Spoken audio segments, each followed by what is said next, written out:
Քաշմիրում պատերազմի են պատրաստվում, հնդիկները ինքնաշեն ապաստարաններ են սարքել, որ հնարավորինս քիչ զոհեր լինեն ռազմական բախման դեպքում։ Շատ վախեցած ենք, հասկանում ենք, որ սրվում է իրավիճակը։ Բարեբախտաբար մեր գյուղում ունենք այս ստորգետնյա բունկերները։ Երբ կրակում են, մենք փախչում ենք մեր տներից ու մտնում այս ապաստարանները։ Ամեն ինչ Աստծո ձեռքերում է։ Կապրենք, թե կմեռնենք։ Իրավիճակը շատ լարված է, շատ վախեցած ենք։ Արկերը հաճախ մեր գյուղի վրա են ընկնում։ Մենք չենք կարող այստեղից դուրս գալ, ուր գնանք, ապրելու տեղ չունենք։ Այս մարդիկ են առաջինը զգում, երբ իրար վրա են կրակում Հնդկաստանն ու Պակիստանը։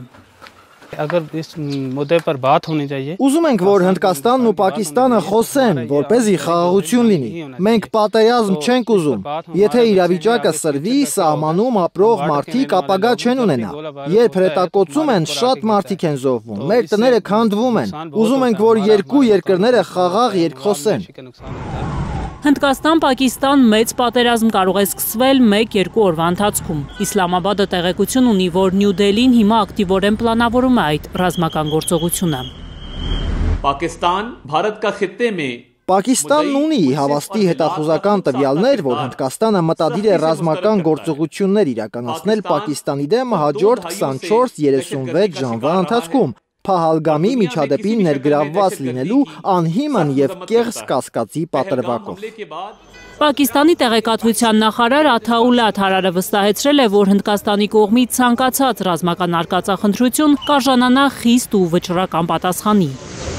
Պակիստանը, որ գրեթե ամեն օր վերահաստատում է կապ չունի ապրիլի 22-ի ահաբեկչության հետ, վստահեցնում է Հնդկաստանն ուզում է հարձակվել Փահալգամի ահաբեկչությանը Պակիստանի մասնակցության անհիմն և կեղծ մեղադրանքների պատրվակով։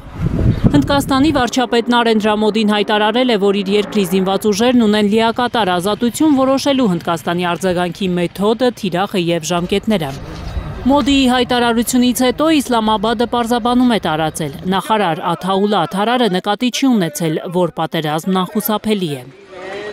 India Today-ը գրում է, որ Պակիստանի բանակը ապրիլի 22-ից հետո 6-րդ անգամ խախտել է հրադադարը Ջամուի և Քաշմիրի սահմանի ամբողջ երկայնքով։ Գանե Մովսիսյան, Նորայր Հակոբյան, Հայլուր։